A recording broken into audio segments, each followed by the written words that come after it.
चंद दिनों पहले मेरा एक दोस्त अपने वालिद साहब को मेरे पास लेके आया कि उसके वालिद साहब को रिलेशनशिप में मसले आ रहे हैं। उनके पर्सनैलिटी में, उनकी नेचर में चेंज आ गया था। वो छोटी छोटी बात पे चिड़चिड़ाते थे। इससे भी बढ़ के उनको अपने घर का पता भूल गया था और वो नमाज में उनकी रकात भी भूल जाते थे। उनको डिमेंशिया की बीमारी थी। डिमेंशिया की बीमारी क्या होती है, आइए जानने की कोशिश करते हैं इस वीडियो में।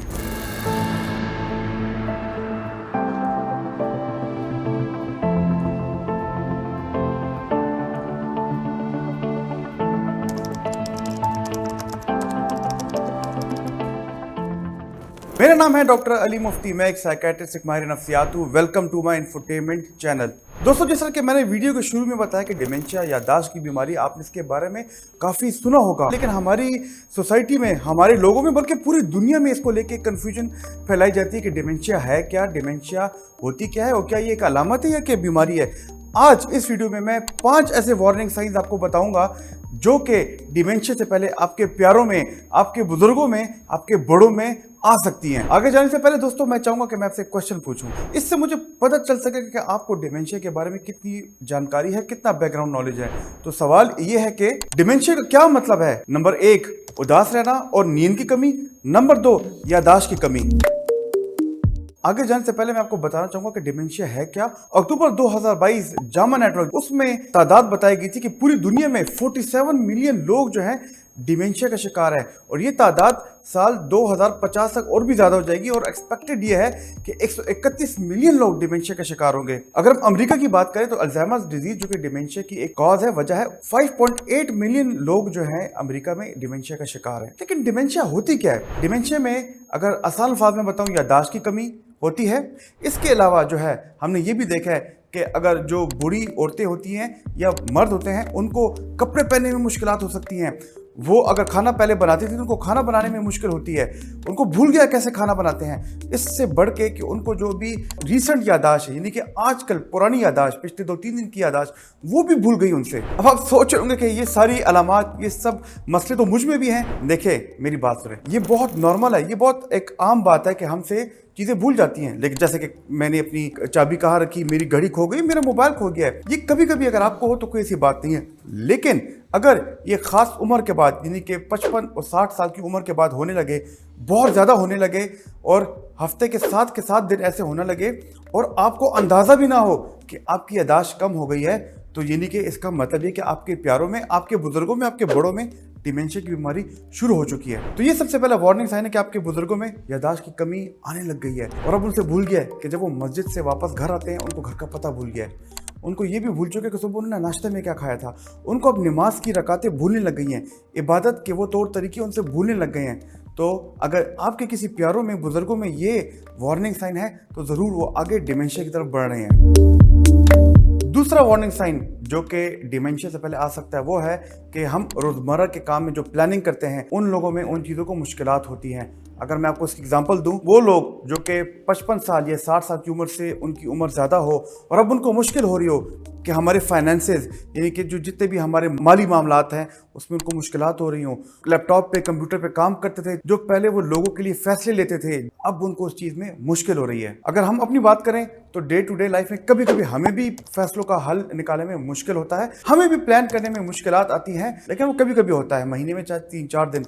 लेकिन अगर आपको ये रोज़ाना होने लगे, बार बार होने लगे और इसमें कभी वापसी ना हो, इसमें कोई बेहतरी ना हो, तो इसका बिल्कुल मतलब ये है कि वो डिमेंशिया की तरफ जा रहे हैं और अब ये बहुत ज़रूरी है कि उनका इलाज किया जाए, उनको इंटरवेंशन दी जाए, उनको किसी करीबी डॉक्टर के पास लेके जाया जाए। तहकीक ने यह भी साबित किया है कि जितनी जल्दी डिमेंशिया का इलाज हो, उतनी जल्दी वो बेहतरी की तरफ जा सकते हैं। जैसा कि हमने पहले डिस्कस किया कि उनमें घबराहट की बीमारी, वो बार बार एंशियस रहने लगते हैं, बार बार उदास रहने लगते हैं और उनके मिजाज में उतार चढ़ाव आता है और इस बात पे फ्रस्ट्रेट होते हैं कि अब उनकी एबिलिटीज, वो काम जो पहले आसानी से कर सकते थे, अब वो नहीं कर पा रहे। तो इसका मतलब ये कि उनकी इज्जत नफ्स में भी कमी आएगी और वो काम जिसमें उनको पहले मजा आता था वो नहीं कर रहे। तो इसका मतलब ये कि वो डिमेंशिया की बीमारी की तरफ जा रहे हैं। तो जरा सोचिए उस शख्स के बारे में कि जो पहले बहुत खुश रहता था, लेकिन अब वो बार बार उदास रहने लग गया है। जो पहले आपके साथ बैठ के गपशप लगाता था, उसको मॉर्निंग वॉक करने में मजा आता था, लेकिन अब उसको इस चीज में मजा नहीं आ रहा। ये चीज अगर किसी बुजुर्ग में अगर आप देखें,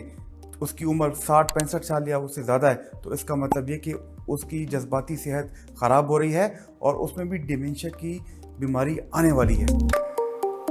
यहाँ पर एक सवाल मैं करूंगा जो कि हमारे अब तक के कंटेंट से होगा। सवाल ये है कि क्या डिमेंशिया के पेशेंट्स को अंदाजा होता है अपनी बीमारी के बारे में कि उनको याददाश्त की बीमारी है कि नहीं? अगर आपका जवाब यस है तो 1 टाइप करें कमेंट्स में, अगर आपका जवाब नो है तो 2 टाइप करें कमेंट्स में। इसका जवाब आपको थोड़ी देर में मिल जाएगा। यहाँ पे हम देखते हैं कि कितने ऐसे लोग हैं, आपके बड़े, आपके बुजुर्ग, आपके घर में अगर आपके दादा दादी, नाना नानी, उनके अब मिजाज में बदलाव आ रहा है, वो चिड़चिड़ापन ज्यादा महसूस कर रहे हैं, उनको कभी कभी घबराहट भी होती है, बल्कि इससे भी ज्यादा कि वो घर में बैठे हुए हैं और उनको अभी उन कामों में दिलचस्पी नहीं जिस तरह पहले होती थी। ये भी आपके लिए एक कंसर्न होना चाहिए, एक रेड वार्निंग साइन है। एक बड़े मशहूर आर्टिकल के मुताबिक अगर उनकी पर्सनैलिटी या बिहेवियर में यानी कि बर्ताव में चेंज आने लगे, अब वो जो है बार बार उदास रहने लगे, अब वो अपने जज्बात का इजहार ना करने लगे, तो इसका मतलब ये है कि वो डिमेंशिया की बीमारी की तरफ जा रहे हैं।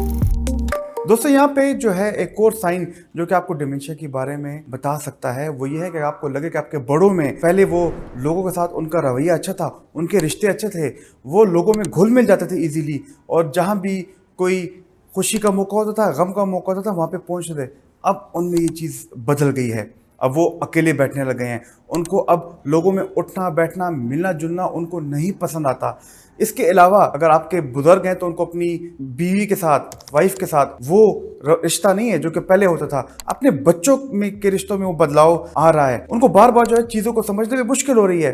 पहले वो घर के बड़े होने के नाते सबका ख्याल रखते थे, सबके मुश्किलात का हल निकालने में उनका एक रोल होता था, अब वो ऐसे नहीं है। इसके अलावा उनके दोस्तों के साथ जो उनका रवैया था, इसके अलावा अगर वो कोई काम कर रहे हैं तो उनका वो रवैया वो बिल्कुल बदल चुका है और वो उस तरह के रिश्तों में नहीं रहे जैसे कि पहले होता था। ये एक चेंज है, ये एक तब्दीली है, आपको बताएगी कि आपके बड़ों में ये डिमेंशिया आने वाली है। और अगर आपको लगता है कि उनके रिश्तों में बदलाव आ गया है, वो उस तरह नहीं है, तो यकीनन ये भी एक आने वाली डिमेंशिया की अलामत है। दोस्तों जो हमने आपसे क्वेश्चन नंबर 2 पूछा था कि क्या डिमेंशिया के मरीजों को पता होता है कि उनकी उनमें बीमारी है या नहीं, इसका जवाब एक था यस और दूसरा था नो। तो इसका जो असल जवाब है वो है नंबर 2 नो।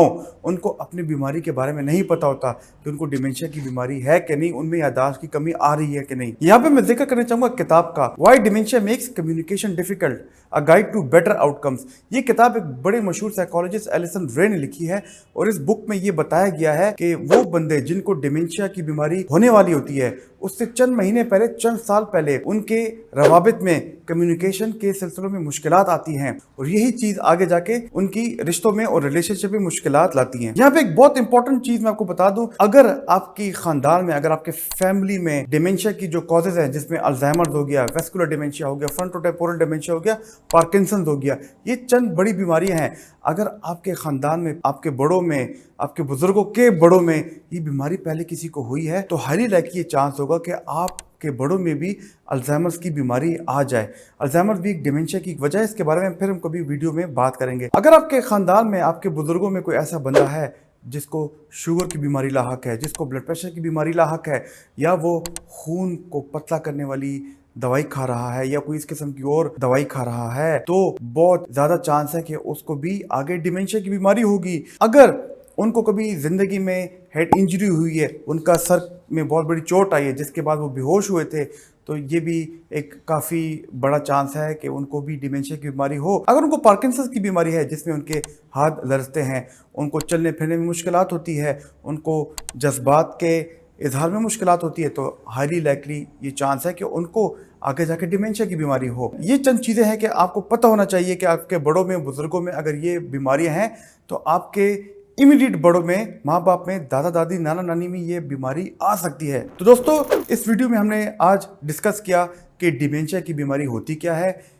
इसकी क्या ऐसी अलामात है कि बीमारी के आने से पहले आपके बड़ों में, आपके बुजुर्गों में ये अलामात आ सकती हैं।